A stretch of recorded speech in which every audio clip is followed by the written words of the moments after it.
In the 19th century, China was defeated by the British, endured a number of rebellions, suffered from famines and floods, and then were defeated by the Japanese. During it all, millions of people died, and the country became weaker and weaker.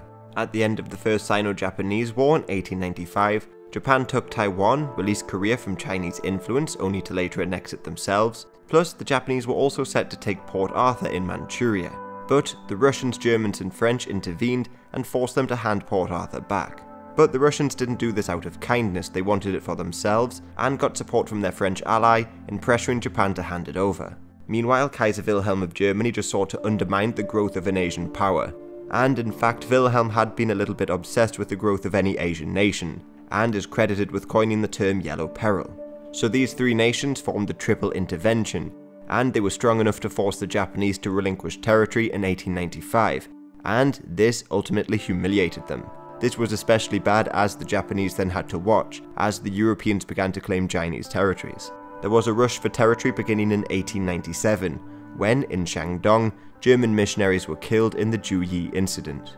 The Germans had for a while had their eyes on Shandong, and just a year earlier, Admiral Alfred von Tirpitz had declared that it would be a good location for a future naval base. So the Germans quickly sent warships to the area and seized Kiachao Bay. They then forced the Chinese to lease the port for 99 years, and essentially, all of Shandong fell into their sphere of influence, as they were given the right to build railway lines, mine for goods, and deploy troops as protection.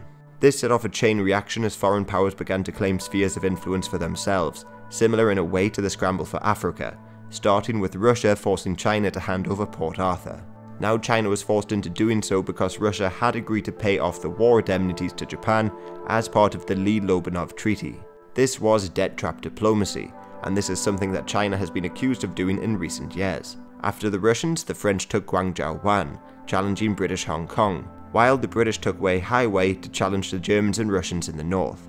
Had things continued this way, it seemed that the Russians would be given a free hand in taking over Manchuria, Xinjiang and the likes. Britain would set up a sphere of influence in the middle of China, France could expand in the south, and Germany would take Shandong. Plus, Japan had been eyeing up Fuzhou, forcing China to sign an agreement, preventing any other nation from putting it in their sphere of influence.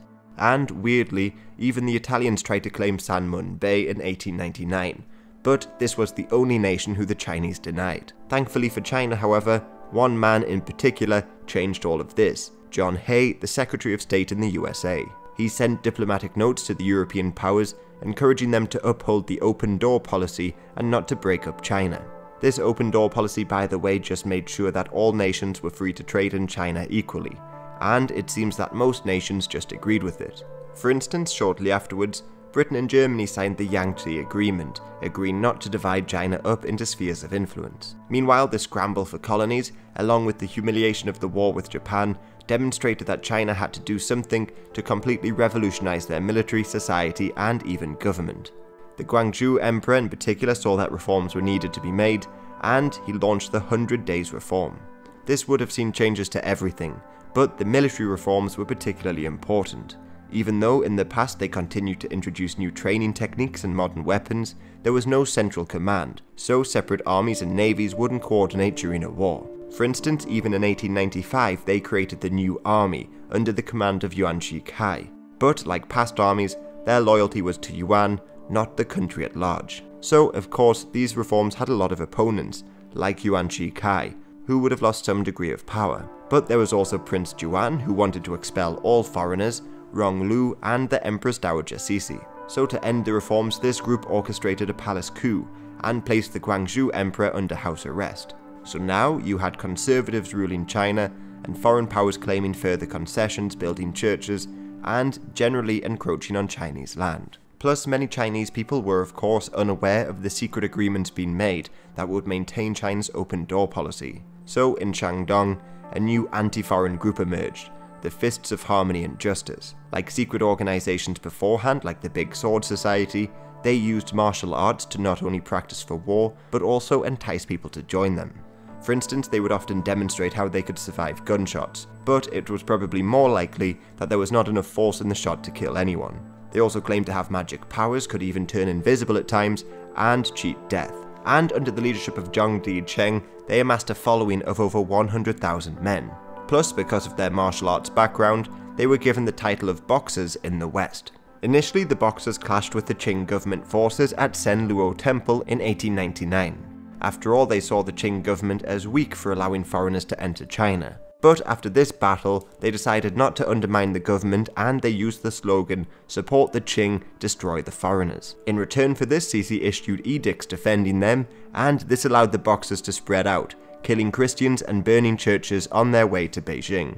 Over 400 foreign troops entered Beijing, but they were left trapped as the Boxers cut the railway line to Tianjin in June 1900. Plus, Qing troops, notably the Muslim Gansu Braves, joined the Boxers, and both began attacking foreigners and burning churches in Beijing. The Gansu Braves, by the way, were created to deal with Muslim rebellions out in the west, and were under the leadership of the powerful Ma family. But since coming to Beijing, they had helped in the palace coup and remained vehemently anti-foreign. Somewhere between 100,000 and 300,000 men joined the Boxers in laying siege to the foreign legation quarter, while 2,000 foreign troops landed in Tianjin. These troops came from 8 different nations: Britain, USA, Japan, Germany, Austria, France, Italy, and Russia. However, they had not asked permission to land, which upset the Qing dynasty, who now saw it as an invasion. So the Qing decided to fully align themselves with the Boxers. This new Boxer-Qing alliance was able to halt the foreign relief expedition at Langfang, and then the siege of the legation quarters officially began.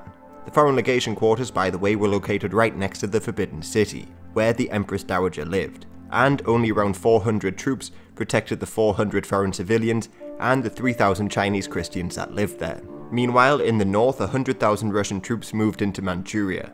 They crushed the Boxers, who were harassing the construction of the Russian railway line in the region, and in Tianjin, 50,000 more troops from the 8 nations set out to Beijing, but without train lines as they had been destroyed, so they only made it to Beijing in mid-August. Once there, they crushed the Chinese, ending the 55-day-long siege, and the rebellion at large.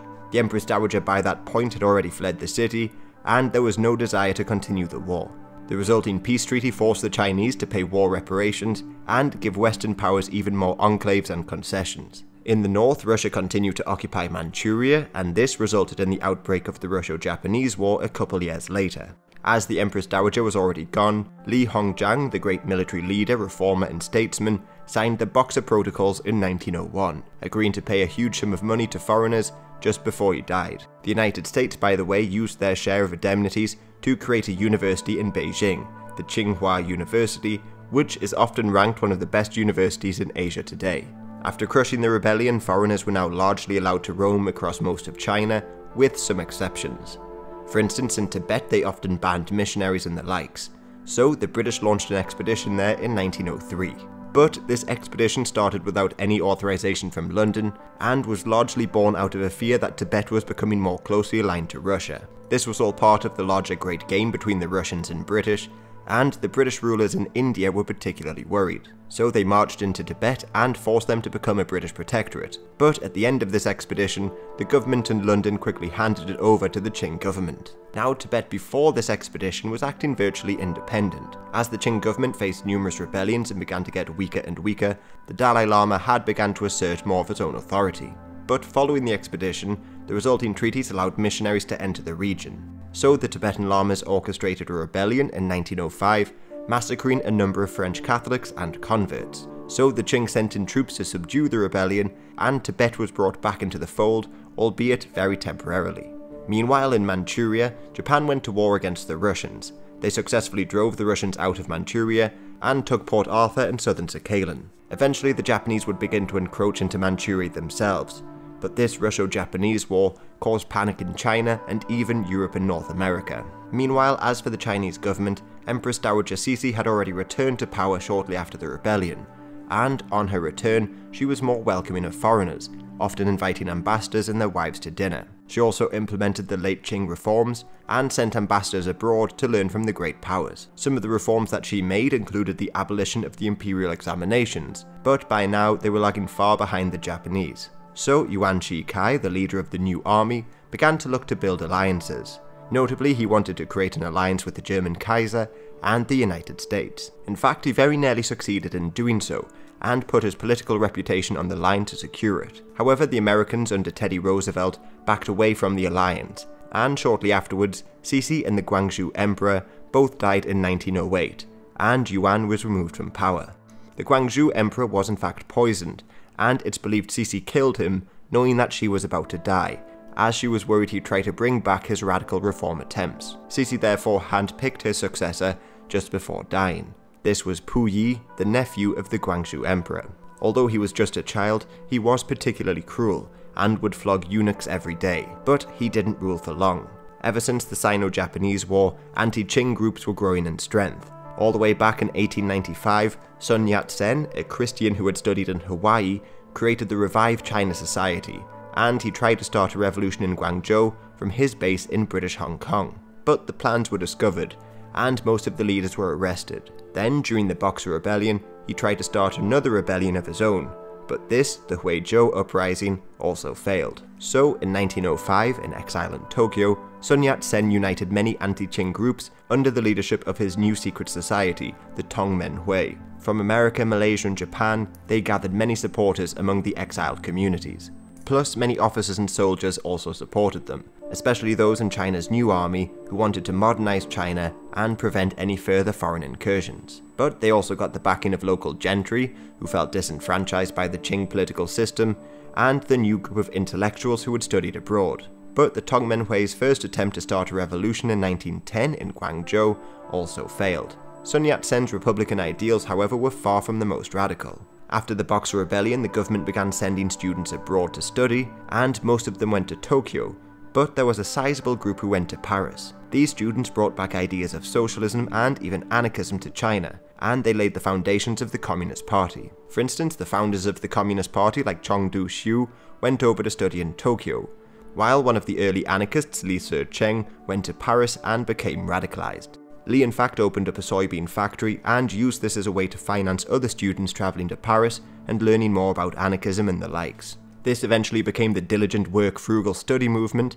and thousands of Chinese took up the opportunity to study abroad. Some of these people you may have even heard of, like Deng Xiaoping, the future leader of Communist China, Zhou Enlai, the first premier of the People's Republic, Li Fucheng, the vice premier, and Li Shan, a member of China's Central Committee, and many, many more.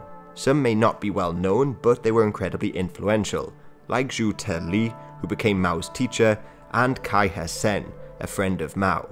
Kai, by the way, also went on a visit to Moscow and convinced Mao of the Bolshevik success and that they were the best ally to have.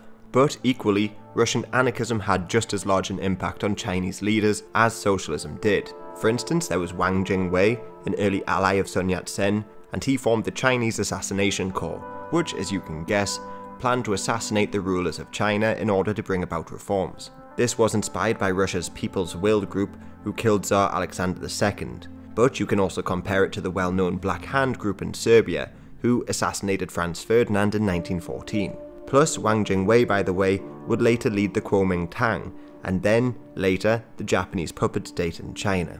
The Chinese assassins didn't really have any success, but while tensions were boiling over in China, these groups began debating the best path for the country. Maybe a grassroots effort, educating the people, or a dictatorship of the people, leading them down the right path. Obviously, communism won out, but these early anarchists clearly inspired China's version of communism. Many of the communist leaders were initially followers of Peter Kroptkin, a Russian anarchist. He advocated for worker-run enterprises, free from a centralized government. This can be seen as similar, albeit bastardized, to the People's Commune set up in the CCP. Plus, the Cultural Revolution in the 20th century very much favoured a revolution from below, as no secret police enforced it, so it was very much led by the people, and one of their slogans was, "Doubt everything and overthrow everything," so at least a little bit inspired from the anarchist past. Anyway, back in China around 1910, many railway lines were being built in the country, largely by foreign companies. Initially, the Qing allowed local governments to build their own, but the rights to do so were soon sold off to the foreigners in order to make money and decrease building time.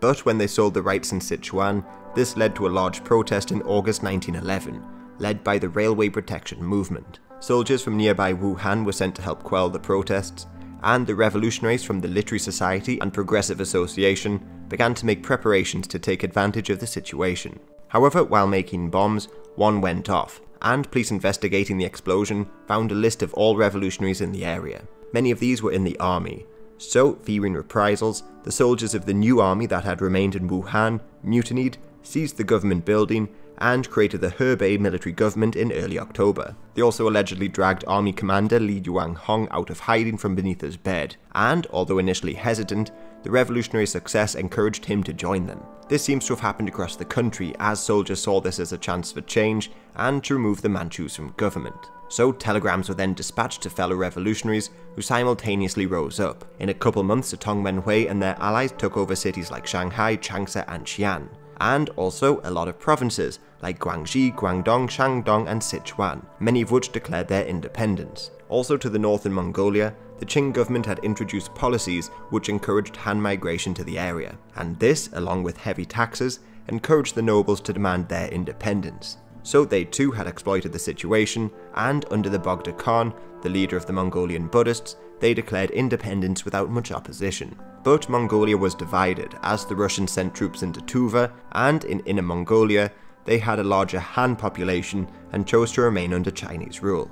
Tibet too would also look to break free from the Chinese, and ever since the British expedition, Chinese officials had returned to administer the region, but the 13th Dalai Lama kicked them all out, meaning it too had essentially become independent. But in the far west, Xinjiang remained under Chinese control, thanks to Ma Anliang. He was a Muslim but had previously helped the Qing crush the Dungan Rebellion in 1895, and he was a particularly brutal leader, often massacring his fellow Muslims in defense of the dynasty. But his tactics worked, as he managed to stop the rebels pushing west, and he kept control of Xinjiang. With most of the country once again rebelling, the government was being ran by Yi Kuan, as the Puyi emperor was just a toddler at the time. Yi Kuan held the newly created title of Prime Minister, and he had some success in dealing with the rebels. For instance, he sent Yuan Shikai and his Beiyang army to deal with the rebels, and they were able to defeat them in Wuhan. But Yi Kuan stepped down in early November, and Yuan Shikai became the new Prime Minister, just before Nanjing fell to the rebels in early December.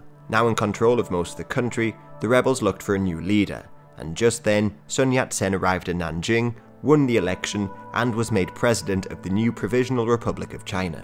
Sun Yat-sen introduced a number of new ideas, like the Zhongshan suit. This was aimed to go against both the Manchu and foreign forms of dress, and it would later be adopted by the communists later on. But Sun Yat-sen still lacked the military to challenge Yuan Shikai's Beiyang army, and was fearful that a prolonged civil war would encourage further foreign encroachment. So in early 1912, with the help of foreign powers, the two sides entered peace negotiations. Sun Yat-sen agreed to hand over control of southern China to Yuan, but Yuan had to force Puyi to abdicate and set up a republic. The Tongmenghui would form the nucleus of what would become the Kuomintang, and when the first democratic elections took place, the Kuomintang under Song Jiao-ren defeated the likes of Li Yuanhong. The KMT therefore controlled both of the new houses of government, and Song tried to limit the powers of President Yuan Shikai. But Song was soon assassinated. Although it was never proven that Yuan orchestrated the assassination, it's widely believed he did so. The KMT then began to be persecuted, so Sun Yat-sen fled again to Japan and called for a second revolution. However, this was a complete failure. Before they had time to really even begin, Yuan and his new Prime Minister Zhuan Qiri had completely crushed them. In the wake of his success, Yuan dissolved parliament in early 1914 and gave himself unlimited powers. Many of his chief supporters were then given provinces to rule over as military governors, which lay the foundation of the Warlord period in the coming years. But almost as soon as this was over, World War I erupted. By this point, the Japanese had already fully annexed Korea back in 1910, and now they moved to take German-controlled Qingdao. But the Japanese went even further, as they sent 21 demands to the Chinese. These included granting the Japanese control over railways and mines in Shandong, concessions in Manchuria, access to ports along the entire Chinese coast, and a collection of other things. In essence, Japanese influence in China was set to expand. But the most controversial demands were to force the Chinese to give Japanese advisors control over China's finances and politics. This would essentially turn China into a puppet of the Japanese. The Chinese obviously wanted to try and keep these demands secrets, but they became public knowledge, and a wave of anti-Japanese sentiment swept across China, and Yuan's credibility was diminished. This is because he gave in to most of the demands, except allowing Japanese advisors into the government. Yet this still damaged his reputation, and was seen as a great humiliation. So to assert his authority in the country, he held an assembly, which was largely made up of his supporters, and they voted to make him emperor. This had some backing domestically and internationally. For instance, many believed that the revolution was just a way to oust the Manchus, and now, under a Han emperor, the realm should stabilize and thrive. Internationally, the Japanese in particular were happy to see Yuan become emperor, as he had already worked with them before, and the British hoped for a stable China to encourage trade, so they set up a group of international bankers and began to loan him money.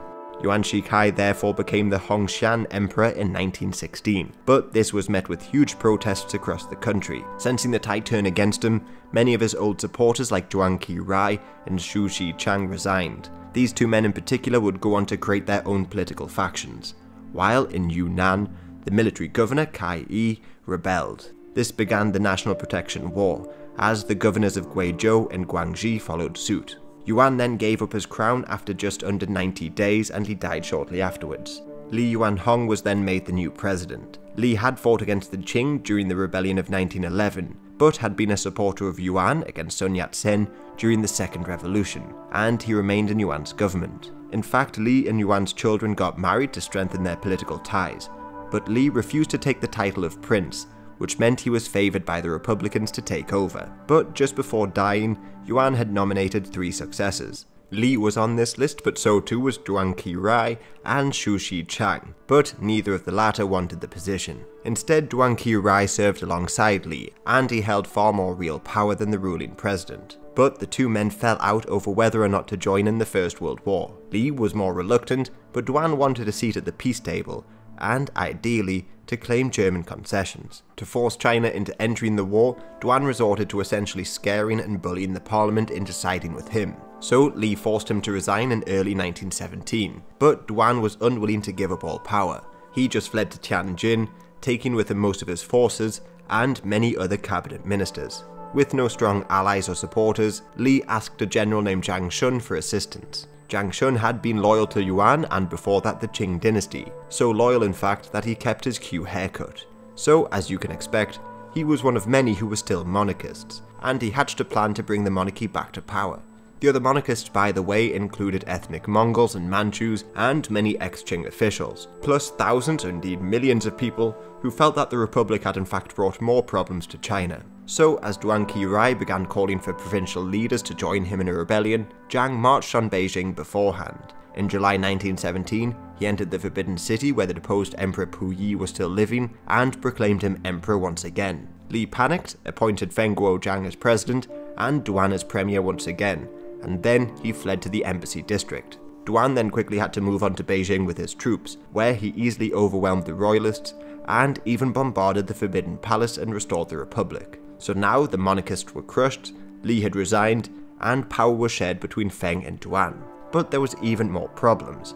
As far to the south, Sun Yat-Sen had arrived in Guangzhou that same month, and telegrammed the military governors that had taken part in the National Protection War. This included most of the military governors in the south, and once again they rebelled, this time as part of the Constitutional Protection Movement. Together they set up a junta to oppose the Beijing government, but in Beijing, Yuan still brought China into the First World War. No Chinese soldiers were actually sent to fight on the fronts in Europe, but Chinese played a crucial part in the war effort, even when they were a neutral country. Largely, the Chinese were unable to take part in any fighting, but the Chinese Labour Corps was established. This saw tens of thousands of workers volunteer to join the war for very little pay, and they spent their time digging trenches, repairing roads and the likes. But all of this could have been looked at as an extension of the old coolies. Now today this is quite an offensive term, but it was the name of the tens of thousands of Chinese labourers who took low-paying jobs around the world in the aftermath of the abolition of slavery. Many thousands went to the British colonies, the United States and the likes. But in the middle of the 19th century, Latin America was a popular destination. Over 100,000 travelled to Peru, for instance, and there the mortality rate was somewhere between 30 and 50%, as they worked in the mines and were often treated very much like slaves. But during World War I, there was a different feeling. Many Chinese left to see that Europe was not as advanced or great as they had been led to believe, and many were then educated by the Paris anarchists. Plus, it served as a point of pride for many Republicans and Socialists.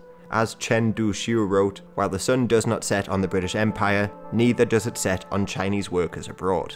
But the whole war was a bit of a disaster for Yuan. China wasn't given much of a say in the results of the war, and during the war, he tried to destroy Sun Yat-sen's forces in the south. This went against the wishes of his president Zhang, who favoured a peaceful solution, plus it was a complete failure, and once again, Yuan was forced to resign. But once again, he was unwilling to admit defeat and leave politics, so he began to gather his supporters and deploy troops into Beijing to force Feng into appointing him premier once again.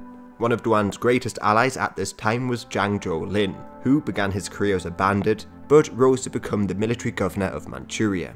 Feng obliged and Yuan was appointed premier, but Feng didn't remain president for much longer. He finished his 5-year term in late 1918 and died shortly afterwards. But his followers and the followers of Yuan formed two rival cliques. To prevent either clique coming to power, Zhu Xingchang was made the new president, but he had to spend most of his time playing these two groups against one another. Feng's followers had formed the Jili clique, which, as you'd expect, had most of their support from the generals in and around Jili. Yuan and his followers formed the Anhui clique, and he decided to take loans from the Japanese to bolster his own army and fight against Sun Yat-sen's forces in the south. In return for these loans, which totaled 145 million yen, Yuan recognized Chinese claims to the old German colony in Shandong, and these, the Nishihari loans, were given by Japanese Prime Minister Terauchi Masatake, and when they were made public, there was obviously a great deal of backlash. Inspired by the Russian Revolution, many Chinese began to take to the streets and protest as part of the May the 4th movement. This was initially started by many of the people who had studied in Paris, but soon thousands of students joined in, and workers went on strike. This made it particularly momentous in Chinese history,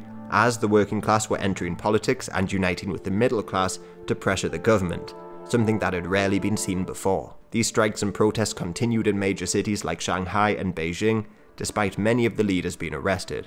As their anger was directed against the Japanese, they boycotted Japanese goods and even burnt their products. Also, the homes of officials who were willing to sign the Treaty of Versailles were attacked. So, eventually, the government relented, fired a couple of officials, and refused to sign the treaty, making this a partial victory for the protesters. But Japan still kept their new colonies, and in the midst of this movement, new ideas started to emerge. For instance, as Western democracies began to be seen as hypocritical, many began to look into other political movements. So it is widely believed that the Communist Party was born as a result of these protests. As Mao himself said, the cultural reform movement, which grew out of the May the 4th movement, was only one of the manifestations of this revolution. A powerful camp made its appearance in the Bourgeois Democratic Revolution, a camp consisting of the working class, the student masses, and the new national bourgeoisie. In these respects, the May the 4th movement went a step beyond the revolution of 1911.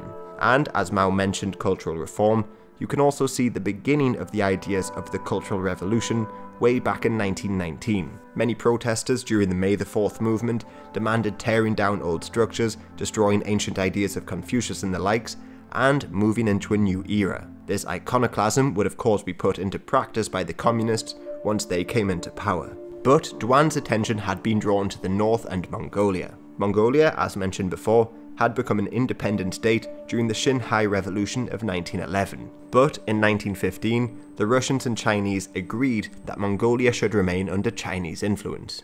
However, the ongoing Russian Civil War began to spill over the borders, and Yuan hoped to put an end to these threats, plus repair his image as a patriot after the May the 4th movement. So he planned to occupy Mongolia and bring it back under Chinese authority. However, just to remind you, Yuan was still not president, he was just the premier. The president was still Zhu Xingchang, but Yuan's Japanese loans let him build a huge private army, and he was going to use it to occupy Mongolia. The Mongolians, on the other hand, had quite a small army, and they were unsuccessful in fighting back the Chinese. So the Bogd Khan was forced to kowtow to the invaders, but this just started a whole host of new problems. In Mongolia, this marked the beginning of what would be a communist revolution, but one aligned to the Bolsheviks in Russia, not to the Chinese. Meanwhile, in China, many didn't see this as a great triumph for Yuan. In fact, many people grew fearful of it. Zhang Zhou-lin in particular. As he was the ruler of Manchuria, he saw the arrival of Yuan's troops on his borders as a threat, and he decided to move against his old ally. He formed an alliance with Cao Kun, the leader of the Jili clique, and together they started the Jili-Anhui War in 1920. To fight in this war, Yuan had to withdraw all of his troops from Mongolia, and this just allowed a White Russian to move in and take over. This White Russian was Roman von Ungern Sternberg, and he restored the Bogd Khan back to power, and he had some pretty bold ambitions, like restoring the Mongolian Empire. But now China was about to enter the Warlord period, and were left far too weak to retake Mongolia. So, by 1920, the Anhui and Jili cliques were at war, Zhang Zhou-lin and his Fengtian clique joined in, Sun Yat-sen and his southern generals were in open rebellion, out in the west Tibet had become all but an independent state, in Xinjiang the military governor Yang Zhengxin was aligning with the White Russians, around Gansu and Qinghai, the Muslim Ma clique, descendants of the Kansu Braves, ruled autonomously, and the rest of China was divided between competing warlords, often switching allegiances, fighting one another, and generally tearing up the country. In the middle of all this you had growing communists, socialists and anarchists, and more lords would emerge all the time, like Zhang Zhongchang in Shandong, who was described as the dog-meat general, or there was Feng Yuxiang, the Christian warlord. China would therefore remain in a constant state of disorder until the KMT moved north in the 1930s. But really, with the Republic of China in Taiwan and the People's Republic on the mainland, China would never be a fully unified state ever since this period.